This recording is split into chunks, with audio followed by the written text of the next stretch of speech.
L'amour est beau, l'amour est poignant. L'amour est aveugle, dit-on.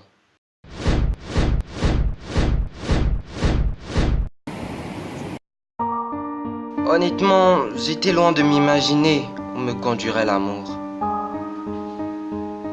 Je décrirais mon amour pour Evelyne en un seul mot: complicité.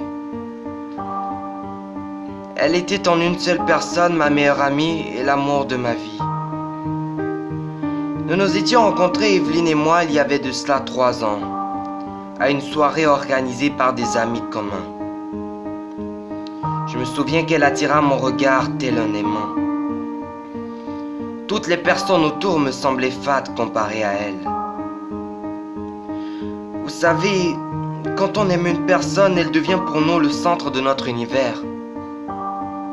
Toutes nos pensées convergent vers cette personne. Lorsque vous la voyez pour la première fois, votre corps est dévasté par tout un tas d'hormones. Dopamine, adrénaline, ocytocine et j'en passe. Les battements du cœur deviennent plus forts à vous rompre la poitrine. Rester naturel dans ces cas-là est presque impossible. Croyez-moi, j'ai connu cela avec Evelyne.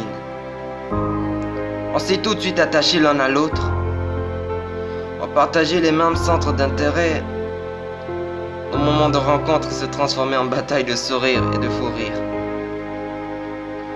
Malgré tout le temps passé ensemble, nous gardions toujours ce sentiment de gêne, vous savez, cette gêne qui vous fait sourire dès la première rencontre, histoire de cacher la tempête en chacun de nous.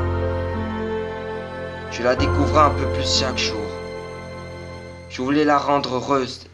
Tout ce qui m'importait était son bonheur, ses peines étaient les miennes. Au fond, j'essayais d'extérioriser tous ces sentiments qu'elle provoquait en moi, sans paraître fou. Mais je l'étais. Oui, fou d'elle. C'était bientôt son anniversaire et l'occasion pour moi d'extérioriser cet amour-là. L'occasion de lui montrer à quel point je l'aimais. C'est ce à quoi je pensais ce samedi soir-là, lorsque je fus bousculé par un individu. Un inconnu. Je ne portais que très peu d'attention à cet incident-là. Mais je pense bien que je n'aurais pas dû. En effet, j'étais tombé sur un pickpocket. Malheureusement, il fallait. Mon portefeuille contenait la grande majorité de mes économies et avec mon découvert à la banque, je devais trouver un autre moyen d'offrir à Evelyne son cadeau. Franchement, je ne savais pas par quoi commencer. Je décidai pour cela d'enchaîner les petits boulots. Le premier fit la plomberie. C'était une compétence que je tenais d'un oncle. En effet, pour lui, c'était l'une des choses qu'un homme devait pouvoir faire tout seul. Ensuite, ce fut la maintenance informatique. Grâce à mon diplôme en réseau et maintenance informatique, c'était l'une des choses que j'étais capable de faire pour gagner de l'argent. Ce jour-là, j'étais tombé sur une secrétaire qui s'ennuyait vraiment beaucoup et j'étais l'occasion pour elle d'assouvir ses fantasmes. Mais je ne pouvais pas me laisser faire. Je ne pouvais pas participer à cela, j'aimais trop Evelyne. Ça aurait été de la trahison. Les journées devenaient plus longues, plus fatigantes. La tâche était ardue. Même au boulot de livreur de pizza n'était pas assez bas pour le cadeau que je voulais pour Evelyne.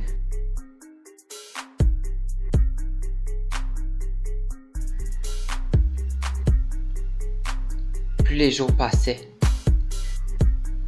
et plus je sentais que je me rapprochais de mon but.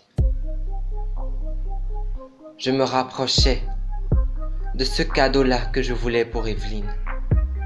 De cette somme qu'il me fallait pour le cadeau parfait. Et puis un jour enfin, je l'avais. Je l'avais enfin la somme désirée. J'avais enfin réalisé une grande étape, la première dans cette longue initiative.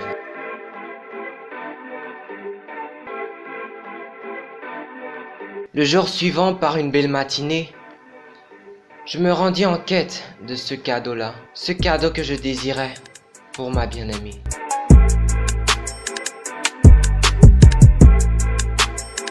Je voulais quelque chose de particulier, quelque chose de peu conventionnel pour son anniversaire. Quelque chose qui ferait vraiment la surprise. Quelque chose qui sorte de l'ordinaire pour cet événement-là.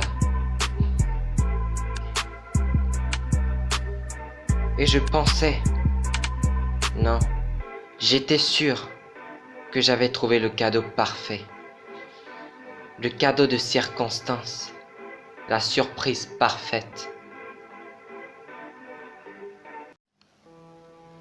Le fait d'enchaîner ces boulots m'avait empêché de voir Evelyne pendant un bon moment. Nous nous étions donné rendez-vous dans une ruelle. Rien de romantique, je sais. Le cadre n'était pas romantique. Mais sachez-le, c'était fait exprès. De telle sorte que mon cadeau fasse sa surprise.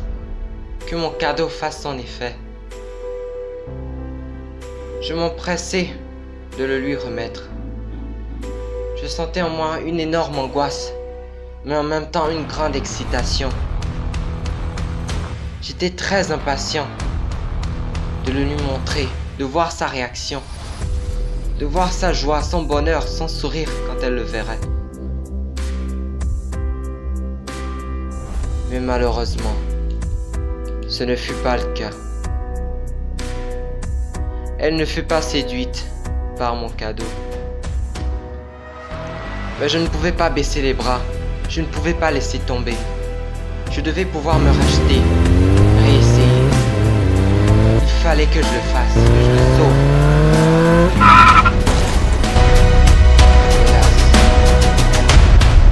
en quelques secondes, c'en était fini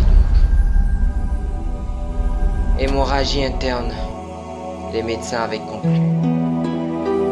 En quelques secondes, je n'étais plus.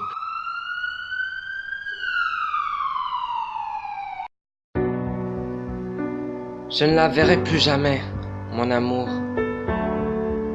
Je ne verrai plus jamais son sourire. Je ne pourrai plus jamais la prendre dans mes bras et la consoler quand rien ne va. Nous ne rirons plus ensemble sur de bonnes blagues. Nos balades, tout cela en était fini. Je ne pourrai même plus voir sa réaction. Cette réaction-là à laquelle je m'attendais, lorsqu'elle aurait réellement découvert ce qu'était mon cadeau.